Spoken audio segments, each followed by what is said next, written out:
Oh, is that right? Well, I sure hope somebody picks up that phone. Because I f***ing called it! What's going on, everybody? My name is Lucky Buttons, and today Niantic actually released the event details for both the Solstice Event and the Bidoof Breakout event. So this was unreleased to us initially at the beginning of June, so I wasn't able to go into these events specifically, but now that we have the information, I thought I'd cover them in a breakdown. So with that being said, as always, if you guys do end up finding this video helpful and informative, I'd really appreciate it if you could hit that like button down below, but with that being said, let's go and jump straight into the details. So first up, we're going to start off with the Solstice event, and we are going to be getting Regigigas, and again, I totally called it. This time around, Regigigas is going to have its shiny available, which is pretty exciting. So this Pokemon is going to be available in 5-star raids, and additionally through Go Battle League if you are ranked 20 or above, from the encounter rewards potentially. It's not guaranteed, but you do have a chance of getting yourself a Regigigas this way. And if you've been keeping up with my community posts, you've actually seen that I've got both the shiny Regice and shiny Registeel from Go Battle League, which is amazing. So once again, just a solid reminder to get yourself to rank 20 as soon as possible for those juicy legendary rewards. Now with that being said, Regigigas is going to be available from June 17th to June 30th, basically the end of the month. Now the Solstice event is going to be from June 17th at 10 a.m. your local time to June 21st 8 p.m. your local time. So basically this event is broken down between the two hemispheres, so you're going to have the northern hemisphere and you're going to have the southern hemisphere. So the wild Pokemon that are going to be available globally that I felt that I should point out, just the ones with shinies I guess you could say, are going to be Solrock, Lunatone, and Snorlax. Now they did make a note to kind of say that Snorlax is going to be if you're lucky, so don't expect to see too many Snorlax unless you have access to scanners in your local area. So first off, let's talk about the northern hemisphere. So the featured Pokemon in the wild are going to be Yanma, Chimchar, and Deerling, specifically in its summer form. And if you're lucky, you could get a shiny Yanma, which again was previously released as a shiny, so that's already been in game. And then additionally from raids, you're going to have Pokemon like Alolan Marowak featured, which is kind of good. You will have to re-roll for good IVs if you want it for PvP, granted that you're going to have the IV floor 10-10-10. And generally you want to have a really low attack for the Alolan Marowak for Great League. Now for the Southern Hemisphere, you're going to have the featured Pokemon Snorunt, Snover, and Deerling in its winter form. So I am definitely a little bit jealous of the Southern Hemisphere because they get both Snover and Snorunt, both which have excellent shinies. And the Northern Hemisphere gets Yanma, which isn't really that relevant. So yeah, I mean, you know, you have Frostlass for Great League from the Snorunt, and then you also have Snover, which evolves into Abomasnow, which is excellent in both Great League and Ultra League. It's actually one of the top ranking Pokemon in Ultra League, so Southern Hemisphere kind of got some good Pokemon going on there. And then additionally from raids, they also have Piloswine, Lapras, and Snorunt. So again, Lapras is an excellent raid Pokemon in my opinion. And then finally from the event exclusive field research, you're going to have these Pokemon respectively. Yanma in the Northern Hemisphere, Snorunt in the Southern Hemisphere, and if you're additionally lucky, Silver Pineapple Berries. So out of those three, Silver Pineapple Berries are of course the one that you really want to try and farm. Those are difficult to get and excellent to use when it comes down to those legendary encounters because they essentially function as a golden raspberry but give you the double candy that you would normally get from a pineapple berry.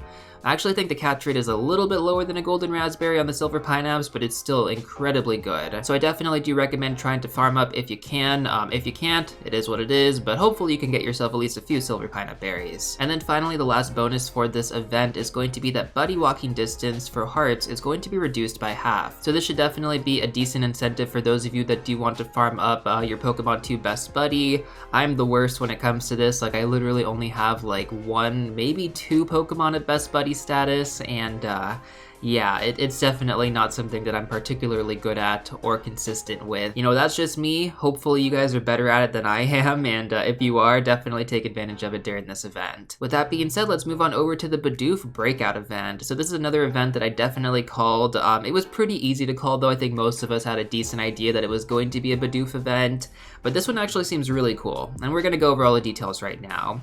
So of course, Bidoof is going to have its shiny available in Pokemon Go, and what I think is really cool about the way that they've structured this event is that progressively throughout the event, the Bidoof spawns are going to increase. And so hopefully by the last few days of the event, we're just going to have so many Bidoof around Pokemon Go. It's going to be an amazing experience for everybody. Now there are some pretty interesting bonuses that we're going to be getting throughout this event, and I'm going to go over them respectively by the dates. So from June 25th at 10 a.m. to June 26th at 11:59 p.m., Bidoof is going to be able to learn the move Shadow Ball. Additionally, we're also going to have 2 times catch experience. Then from June 27th to June 28th, Bidoof is going to be able to learn the move Thunderbolt. Additionally, we're going to have 3 times catch experience. And then finally, from June 29th to June 30th, Bidoof is going to be able to learn the move Ice Beam, and we're going to have 4 times catch experience. So progressively throughout the event, things are going to get even crazier, which I think is really awesome. And guys, excellent throws on Bidoof with 4 times catch experience, even without a lucky egg, that is phenomenal. That's 4,000 experience per catch. With a lucky egg, we're talking about 8,000 experience per catch with an excellent throw.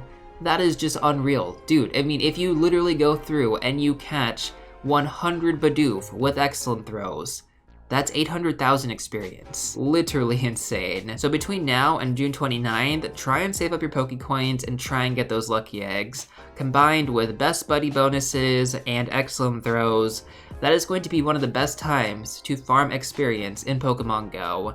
And I gotta say, we've been getting so many experience events throughout this past year. I really do hope that we're gonna get some Stardust event bonuses like later on, because while I do really enjoy the experience and the kind of grind towards level 50, I do think that we've definitely been lacking in terms of the Stardust department. That being said though, if you guys have not been doing your Go Battle League daily sets, I would definitely make sure to do those. Stardust bonuses were reverted in case you guys haven't seen my recent videos, so definitely take advantage of that. Easy Stardust in game. Anyways though, I think that's, oh actually we do have one more thing here. The event exclusive research for Bidoof is going to reward a Bidoof hat. I don't know specifically the details on what that research quest is going to be like or what you're going to have to do. Probably some raid related stuff like usual. Actually, I have 2 more things I need to go over here. So additionally, Bibarrel, which is the evolution of Bidoof, it will know Hyper Beam upon evolution during this event, and then we're also going to have Shadow Bidoof from Team Go Rocket. So definitely some interesting things there. I think when it comes down to it, Bidoof with the exclusive movesets that it's going to be getting, that's going to be interesting for Little Cup specifically, and you guys can see the PvP IVs on screen right now. And then additionally for Bibarrel, it's going to be somewhat of a relevant Pokemon in Great League, so I don't know, I guess it really depends on how good Hyper Beam is. I don't think Hyper Beam is that good, but it might be pretty OP given that it does benefit from Stab. We'll see, guys. Obviously, gotta wait for the PvP YouTubers to showcase it if it is end up being good there. But overall, I think Bidoof has some pretty good viability in Little Cup, so make sure to try and get some decent IVs for Shadow Ball, Thunderbolt, and Ice Beam respectively. It might pay off later down the line. And if you don't end up getting it, you can always Elite TM it according to what Niantic has posted. So if you really want to spend an Elite TM, you can do that. I personally don't. I'm going to try and get some decent IVs. When it comes down to it, at the end of the day, you know, Little Cups are always interesting. We have the Element Cup coming up, which I'm personally not going to be participating in, but I mean, it definitely does not hurt you to try and get some decent IV spreads when we do have events like this, so try and do yourself a favor. Anything under level 29 should be pretty solid, just hold on to it, and maybe you might end up using it later down the line. Anyways though, that is going to be it for the breakdown for the last 2 events of June. Definitely some exciting things to look forward to as we are approaching the month of July. And the 2 biggest highlights in my opinion from both of these events is going to be Regigigas respectively, and then also Bidoof specifically from June 29th to June 30th with a 4 times catch experience.